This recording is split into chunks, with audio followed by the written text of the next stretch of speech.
And welcome back. You are watching The Trend right here on NTV. And like I said after the break, we're going to be sitting down talking to one of the biggest influencers who started off a couple of years ago. And she is now one of the most notable names when we're talking about influencing, content creation, and YouTubers. Wabosha Maxine! Hey! Hi! How are you? I'm good. How are you? I am great. Welcome to The Trend. Thank you. The first time I met you, and I'm so sure that you get this a lot, I said, oh my gosh, you're so small. Yes, definitely. It's the first thing anyone says to me when they meet me. Is it because you don't even look that tall in the videos? I don't know. It's just that I didn't expect you to be that petite, right? It's camera angles. Oh, it's I'm a good cameraman. Yeah. Oh, so you know. So you know. Yeah. So now, for the people who do not know Maxine and are watching the show, who is Wabosha? Wabosha is a mechanical engineer by training, a content creator, an entrepreneur, and a podcast host. Okay, so let's break all of that down. Yeah. Mechanical engineering. Where does that tie into content creation? Yeah. It doesn't At all. It really doesn't. So Yeah. how did you decide to not practice that and delve into this unknown world? So like I was telling you, I actually initially wanted to become a mechanical engineer. Like I found it fascinating. It was really cool for me. So then by second year is when I started doing YouTube, and I think at around fourth year is when I was sure that I would do content full time. By that time, I'm only left with fifth year, so I was like, you know what, might as well finish. And then just focus on content? Yes. What did your parents say? My parents are supportive. They're really, really supportive. So for them, as long as whatever I'm doing is making money, they're okay. Yeah, they are. That's truly what parents are all about, because they Yeah. just want to make sure that you're securing sorry, your future, Yeah. and you're not being like, you know, just reckless and careless, and you just want to like live this fun life. They want to know that you're being very careful with your money. You are making money. Yeah. You know, because there's so many of these things that we can do that it's just all fun and good times, Yeah. good vibes. Yeah, it's good vibes, but good vibes doesn't pay bills. Yeah. It does not pay bills. Yeah. Are you ever going to practice engineering? I doubt it. I doubt it. You're just not going to do it? No. Ooh. So tell me about this journey of content creation. So you started off on YouTube. Yes, I Yes? did. That was about 5 years ago now. I started off doing tutorials, beauty tutorials, because at the time I was actually working as a makeup artist. So I did the tutorials for a while, and then basically my content has evolved with me as I evolve. So at that time I used to do a lot of student-related content as well.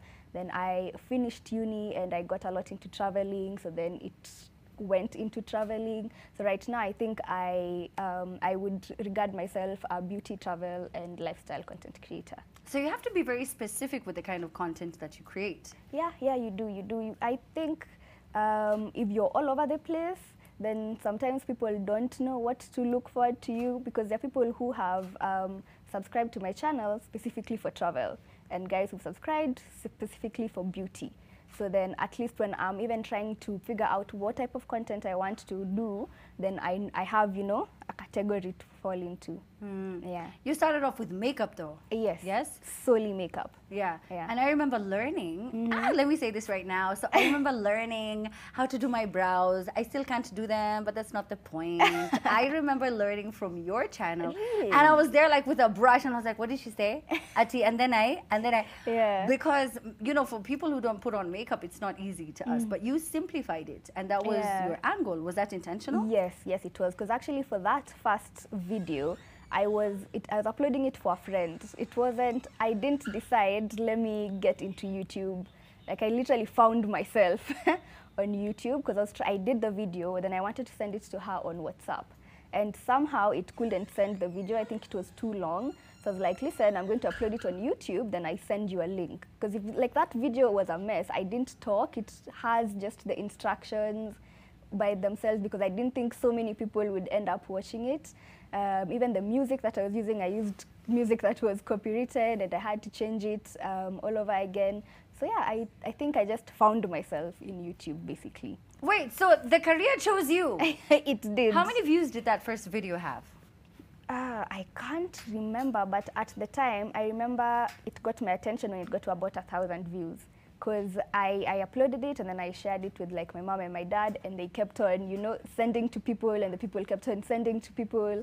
So then it just blew up, and I continued getting requests for more videos.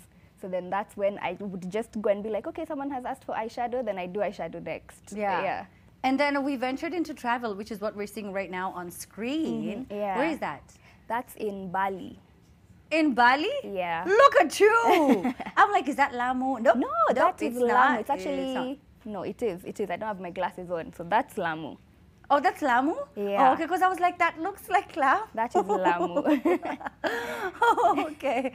So it's sort of like a mixture of so many different things that you do. Yeah. How did you find your niche though? Was it based on what your subscribers were asking of you? Was it just what you were gravitating towards? It was, it's what I like to do. And actually it's a mixture of both, because I think the sweet spot is when you find something that you like to do, and then what people are requesting for you to do, and then that middle part is what now I've gone with. Yeah. Yeah. How did this journey of makeup begin? Because, you know, as I said, I've watched your videos from the very beginning, and the confidence gradually just increased. But then Yeah. at the beginning, you were pretty shy, and you seemed really closed off, very introverted. That's what I got from the vibe of your videos. Yeah. But then the more you posted, you know, just the more we saw a different side of Wabosha. Yeah, I think it's just like with life, everything there is a learning curve. And how I got into makeup, I used to be in theater when I was in around first year of uni.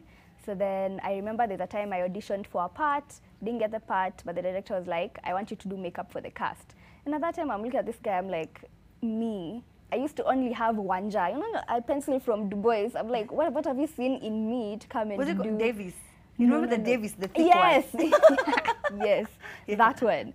So then he was like, no, I think you can do it. So just do makeup for the cast. It wasn't that difficult because I think it was a Mekatilili play or something. So, you know, the makeup is very just body paint and stuff. But the next show after that was Cinderella, and Cinderella needs to look cute. So I actually went to makeup school. I went, yeah, during my long holiday, I went to makeup school, did that, and then the Cinderella show went well, and now I started doing people's makeup. Wait, so you went to school because you knew you had this makeup gig Yes. coming up, and you were still doing a mechanical engineering at the time. It was during our long holiday. A long break, Yeah. but you were like, let me just do this because I have this thing coming up. It's no biggie. Yeah. Let me just try it out. Yeah. What did that do for you? You know, participating or being a part of that production. I think basically just really increased my confidence to go out there, because it's really the first time I did beauty makeup, you know, and after that I had people who are like, oh, you've done it so well, can you, help me with my makeup? And I was like, I can make money from this now. So then I got into being a makeup artist. You were a makeup artist? Yeah, I was. Like doing brides, doing... Yes. When? I didn't know that. Just before I started YouTube, I think I lasted for about a year. Doing makeup? Yeah. Why did you cut that short? My back used to hurt so much. You know, I've been told that it's a thing. You know, I was being told this by my makeup artist because Yeah. I cannot, again, do any makeup to save my life. But she told me that there's even an issue with your hand where because you use it so much, then it starts hurting. Yeah. Or if it's the arm that you use to carry your luggage, because makeup artists carry their makeup using suitcases and really heavy bags, that it can really injure your shoulder. Yeah. Is that true? For me, it was my back mainly because of bending, especially when you do weddings, because I'd do like 7 bridesmaids plus a bride. After that, my back used to be killing me. So I was like, you know what? Let me get into YouTube teaching the makeup instead. Instead of you being the one to be there Yeah. bending for hours and hours on end Yeah. for like 3K. Yeah. You said, no, not for me. So you start YouTube, right? And how much, how long did it take before you started making money? Oh, it took long. It took long. I think in the beginning, I was just being offered free product. But actually, because, when I got into YouTube, there weren't that many YouTubers in Kenya right now. So I didn't even know you could earn money from it to even start. So then that's when I found out about AdSense and the fact that you can go sign in and then YouTube will pay you for just posting the videos. And then the first time someone actually offered me money, not even money, products. She was like, hey, take this product, make a YouTube video. I was excited. I was like just elated. And later on is when I found out you're actually supposed to also get paid after being given the product. So it was a while before I got paid, Because influencer marketing is something that's still relatively new in this market, and people still don't understand how it works, and they feel like, but I gave you the product. Yeah, exactly. That's already an investment. Yeah. Isn't that not enough for you? And so you can come off sometimes as, you know, very demanding because I gave you the products. Yeah. It costs money. The products I sent to you were worth 10 to 15,000, and you're asking for 10 to 15,000 more. Yeah. It's just not making sense to me. So how do you then argue that with the sellers or the people who are trying to give you these products? I think at this point, because we have a couple of people who are doing content creation full-time now, so it's just, I can't go to my landlord and give them makeup and be like, here is rent. So now that it's my job, exactly, now that it's my job and you're going to benefit, because people do benefit once someone who they trust is endorsing the products, people go ahead and they buy. So then, it needs to also make sense for us. Yes, it really does. Now, the one question that I know you get a lot is how do you make money from content creation, which is something that you've done now for how long? 5 years. 5 years, that's a long time, Yeah, Wabosha. it is. Ooh. A whole All right, other so degree. paint a very, very real picture about content creation, the money you can make behind it, and how long you have to wait. I think these days we have people who can just start and immediately start making money, and for others you wait. I think people's content creation journeys are really different. When it comes to ways that you can make money, if you are on YouTube, you can sign up to AdSense, and Google will basically pay you for posting videos through the ads that they run on there. We also have something called affiliate links, where affiliate links or a code where a seller will tell you, here is a link, if I get purchases through that link, then you also get a commission from it. And then now there is brand endorsements where brand XYZ can come up to you and say, can you create content using my products? And then they pay you. Yeah. And the journey has gone so far that now you're about to start your own podcast. Yes, it has. How do you... I'm so proud of you, Maxine. Thank you. You know, it's one thing to start this thing. Use mechanical engineering, right? I just want you to go with me. Mechanical engineering, and then you're trying to help out your friend, and then you sort of like get into YouTube, and you don't understand what this YouTube thing is, and now you make money from this YouTube thing, and you start getting all these brand endorsements, and you decide, I want to do this YouTube thing a bit longer, and then now you want to stretch it out and join media. Yes. I mean, so who brought up this idea? I had actually been thinking about, because, you know, 5 years, it's been a long time, and it sort of gets monotonous. So I was looking for like a new avenue, a new challenge to try. So I had been thinking about it. Then my manager mentioned it's actually during COVID. So the podcast is a COVID baby. So she mentioned it, and she was like, hey, have you ever thought about, you know, getting into podcasting? And I was like, you just literally read my mind. So that's how it started. So tell us about the podcast. The podcast is called A Letter to My Younger Self. It's called A Letter to My Younger Self because guests come to the show and they literally write letters to their younger selves. And then when they come on, we read the letter and we basically just chambua it. What is the letter to the younger Wabosha that you wish she would know now? And what age are you trying to talk to her when she, like, at what age is she as you try to talk to her? Yeah, my episode is the first one, which will have actually dropped right now. And I wrote the letter and I wrote to my 18-year-old younger self. And the main message was basically to just trust the process. I mean, right now, you're all over with the engineering and the makeup and the YouTube and going through it. But in the end, it works itself out. Yeah. And that's what life is all about. Truly. Eventually, it does work itself Yeah, out, and yeah. people don't know that when they're younger. Now, having experienced this fame, you know, after a couple of years, you know, doing YouTube, 5 years is not a short time. That's a long, long time. Yeah. And so you have this avid following, and of course, with that also grows this resentment that you never really know where it comes from, but the hate comes regardless. Yeah. How have you dealt with the dark side of fame? Delete, block. That's all you can do, really, because if you let it bother you, then that's when, you know, you have people getting into depression and everything. So you just delete, block, and don't let it into your space. How was it though at the beginning, seeing your name on blogs, seeing people like commenting and being so vested, so interested in such intricate details about your life? How was that like? Because you, again, we have to go back to you're trying to be an engineer, right? So then this happens, and now all of a sudden people are like, who is Wabosha seeing? Who is Wabosha dating? Oh, did you see Wabosha here? She was doing this, and you were like, huh? I just want to teach makeup, fam. Like, what's going on? It's really interesting. It's actually because I'm very introverted. Like, I like to stay in the house and, you know, keep to myself a lot. So even suddenly when you go outside and you have all these people who are like, oh my God, hi. And it's like, hi, but I'm still very introverted. Yeah, so it's odd. It's 5 years later and it's still a bit odd to me. What's the weirdest thing that you've ever experienced, like meeting a fan or a subscriber or someone who follows you?